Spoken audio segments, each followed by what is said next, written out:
For over 70 years, the Desert Botanical Garden in Phoenix has been providing visitors from around the world with an up-close look at plant life of the Southwest. Its founders wanted to create a place that would conserve and protect the natural world for future generations, a mission that the garden still upholds today. People often ask, well, what does it mean, conservation? You're doing conservation. And what I would like to say is that as soon as someone walks into the Desert Botanical Garden, they are seeing conservation on display. That's our first pitch for conservation. A big part of the garden's conservation involves a process that people frequently associate with animals.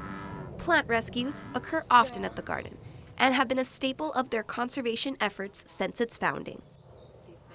One of the first rescues they did was of organ pipe cactus, and those plants are still alive today. And so you can walk through these very majestic organ pipe cactus and you're walking through conservation, because those plants would not be alive today if people from the Desert Botanical Garden hadn't gone out and rescued them. Displacement is a constant issue conservationists face. As cities continuously expand, the land allotted decreases as a result. This loss of habitat affects both plants and animals, but places like the Desert Botanical Garden provide them with a second chance at life. The very, very number one thing that people can do is become familiar with the environment in which you live. Recognize that you live in the Sonoran Desert.